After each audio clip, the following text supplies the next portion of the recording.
La habían llamado viuda, paria y hasta pecadora. La sociedad le dio la espalda. El cura la señaló desde el púlpito. Y el implacable desierto de Sonora estaba a punto de reclamar su último aliento y el de su pequeño hijo. Lo que el Ara no sabía, mientras el sol de la tarde le quemaba la piel y las lágrimas se secaban en sus mejillas, es que su salvación no llegaría en un carruaje, ni de la mano de un hombre de bien con sombrero de ala ancha. Su milagro personal tenía la piel cobriza, el cabello negro como la noche y la mirada de un guerrero apache. El Ara y su hijo de 5 años, Mateo, llevaban 3 días convertidos en fantasmas. Expulsados del polvoriento pueblo que una vez llamaron hogar después de que su esposo muriera por unas fiebres, la nueva moral del pueblo no tenía espacio para una mujer sola sin dinero ni protección. Cada puerta que tocaba se cerraba con un golpe seco. Cada mirada que buscaba encontraba solo desprecio. El mundo civilizado, ese que se jactaba de su piedad y su fe, los había condenado a morir bajo el cielo abierto, como si fueran menos que los coyotes que aullaban por la noche. Su único delito había sido quedarse sola. Una ofensa imperdonable, al parecer. El Ara abrazó a Mateo, cuyo cuerpecito temblaba, no de frío, sino de hambre. «Todo estará bien, mi amor», le susurró, aunque su propia esperanza era un charco de agua secándose bajo el sol. Fue entonces cuando lo vio. Una figura solitaria a caballo, recortada contra el horizonte anaranjado. No llevaba el uniforme de los soldados, ni la ropa de los vaqueros. Llevaba la libertad indígena en su postura. Era un apache, el tipo de hombre del que le habían contado historias terribles desde niña. Un salvaje, decían. Un sin alma, susurraban.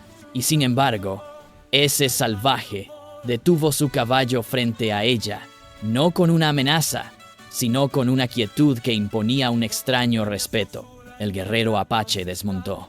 Era alto, con el rostro curtido por el sol y el viento del desierto. La miró a ella, luego al niño, y en sus ojos oscuros, el Ara no vio la crueldad de la que tanto hablaban, sino algo que casi había olvidado: el reconocimiento de su dolor. Sin decir una palabra, descolgó una cantimplora de su montura y se la ofreció. El Ara dudó por un segundo, el miedo luchando contra la sed abrasadora. Pero la mirada del hombre era firme, paciente. Tomó la cantimplora y bebió, el agua más pura que había probado en su vida. Luego, le dio de beber a Mateo con desesperación. El hombre, cuyo nombre descubriría más tarde era Nokai, señaló hacia las montañas. Luego se señaló a sí mismo, a ella y al niño.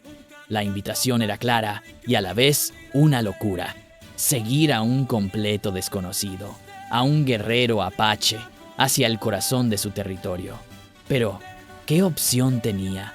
¿Morir de hambre a las afueras de un pueblo que la despreciaba? Miró a los ojos de Nokai una vez más y tomó la decisión que lo cambiaría todo. Asintió.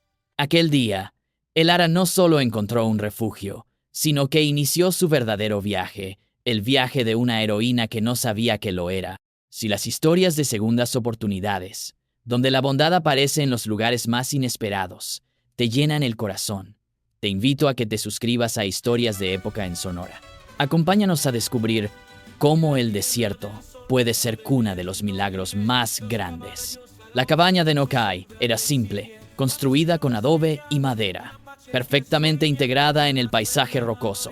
Estaba limpia y olía a hierbas secas y a humo de leña. Durante los primeros días, el silencio era el idioma principal.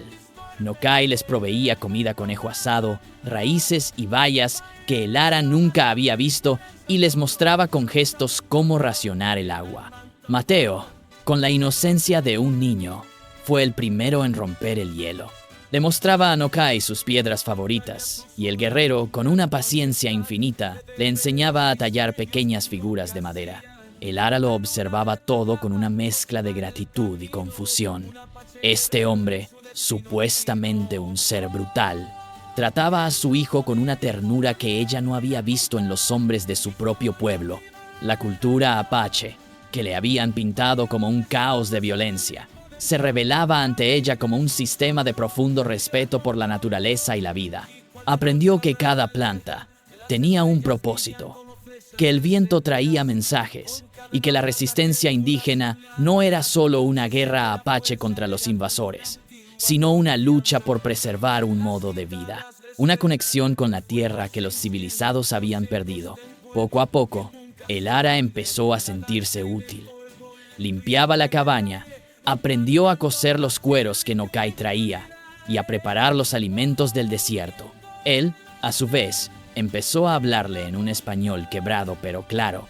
Le contó sobre su tribu apache, sobre cómo los soldados habían diezmado a su gente, y sobre la leyenda de Jerónimo, el gran guerrero apache cuya sombra aún planeaba sobre esas tierras, un símbolo de la lucha incansable por la libertad. Nokai no era un hombre de muchas palabras, pero cuando hablaba, sus frases tenían el peso de la historia de supervivencia de todo un pueblo. Veía en su gente a los hijos de Israel, un pueblo elegido vagando por el desierto, buscando su tierra prometida. Una tarde, mientras Mateo dormía, el Ara remendaba una de las camisas del niño. Nokai se sentó frente a ella y simplemente dijo: «Tú no eres débil». Esas 4 palabras la golpearon con la fuerza de una revelación. En su mundo, ser viuda y pobre era sinónimo de debilidad. Para Nokai, el simple hecho de haber sobrevivido en el desierto con su hijo era una prueba de una fuerza inmensa. Por primera vez en meses, el Ara no se sintió como una carga, sino como una igual. Ese fue el verdadero milagro en el desierto. Pero la paz, como una flor del desierto, es hermosa pero frágil. La noticia de que la viuda vivía con un apache llegó a su antiguo pueblo, llevada por algún cazador perdido. La historia se retorció, alimentada por el prejuicio y el odio. El cura del pueblo, un hombre llamado Padre Ignacio, vio la oportunidad perfecta para reafirmar su poder.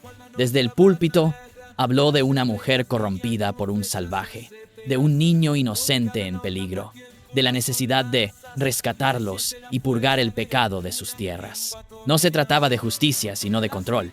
Pronto, un pequeño grupo de hombres, envalentonados por el sermón y el aguardiente, se organizó para ir a buscarla. Querían traerla de vuelta para someterla a la humillación pública y, de paso, acabar con el guerrero apache que se había atrevido a desafiar su orden social. No eran soldados, eran simplemente hombres llenos de miedo y arrogancia. La combinación más peligrosa que existe. Nokai se enteró de la amenaza a través de sus aguzados sentidos, el lenguaje del viento y las huellas lejanas. Esa noche, la tensión en la cabaña era palpable. El Ara sintió el viejo pánico regresar, pero entonces vio a Nokai preparando sus flechas, no con ira, sino con una calma letal. Lo vio mirar a Mateo, que dormía ajeno a todo, y supo que no podía permitirse el lujo de ser una víctima de nuevo. Su viaje la había transformado. Ya no era la mujer desamparada que había encontrado en el desierto.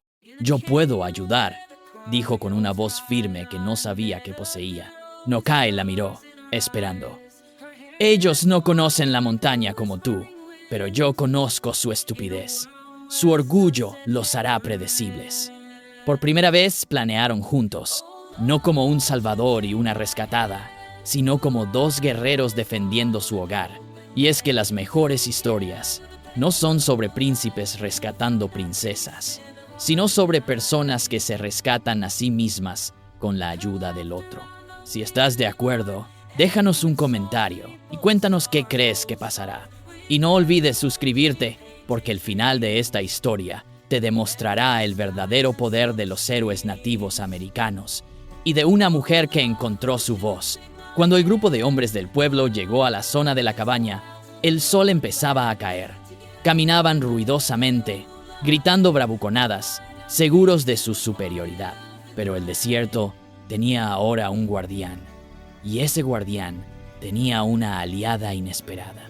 Siguiendo el plan de el Ara, Nokai había creado una serie de trampas simples pero efectivas, diseñadas no para matar, sino para confundir y separar al grupo. Usando su conocimiento del terreno, los guió hacia un pequeño cañón lleno de ecos, donde los gritos de un hombre sonaban como los de 10. mientras Nokai se movía como un espectro entre las rocas. Elara, desde un punto seguro con Mateo, hizo su parte. Usando un trozo de metal pulido, reflejó los últimos rayos del sol directamente a los ojos de los hombres, deslumbrándolos y aumentando su confusión. Entraron en pánico. Se sentían rodeados, cazados en un territorio que no entendían. El salvaje no estaba solo. La tierra misma parecía luchar a su lado. El líder del grupo, un ranchero bocazas, cayó en un hoyo cubierto de maleza, torciéndose el tobillo. En menos de una hora, sin una sola flecha disparada para herir, el grupo de rescatadores estaba deshecho, asustado y humillado. Se retiraron en desorden, con historias exageradas de un demonio apache que mandaba sobre los espíritus del desierto. Esa noche, cuando la luna llena bañaba la cabaña con su luz plateada, la victoria no se celebró con gritos, sino con un profundo y compartido silencio. Elara había enfrentado a su pasado y había ganado. Nokai había defendido su presente y había protegido su futuro. Miró a Elara, que estaba arropando a Mateo, y vio en ella la encarnación de la historia de supervivencia que tanto veneraba. En los meses y años que siguieron, Elara y Nokai construyeron una vida juntos. Una vida que era un puente entre dos mundos. Mateo creció hablando dos idiomas, con el respeto por la tierra de su padre adoptivo y la bondad de su madre. La leyenda del guerrero apache y su reina blanca se extendió por la región. Algunos la contaban con miedo, pero otros, en voz baja, la contaban con admiración. Se convirtieron en un símbolo viviente de que el amor y el respeto eran más fuertes que cualquier prejuicio. Para el mundo, ella era la mujer que había sido salvada por un apache. Pero para ella, la verdad era más profunda. Nokai le había dado un refugio, sí, pero fue ella quien se salvó a sí misma al elegir la confianza sobre el miedo y el amor sobre el odio. La historia de Elara y Nokai nos enseña que el verdadero valor de una persona no está en su raza, su riqueza o su estatus social, sino en la fuerza de su corazón. Y que a veces, cuando la sociedad te da la espalda, no es un final, sino la oportunidad de encontrar tu verdadera tribu, tu verdadero hogar, en el lugar más inesperado de todos. Un final feliz que no fue un regalo, sino una conquista. Gracias por acompañarnos en este viaje a través de la historia de Norteamérica en Historias de Época en Sonora. Si te ha gustado, dale a like, suscríbete y activa la campanita para que viajemos juntos en la historia la próxima.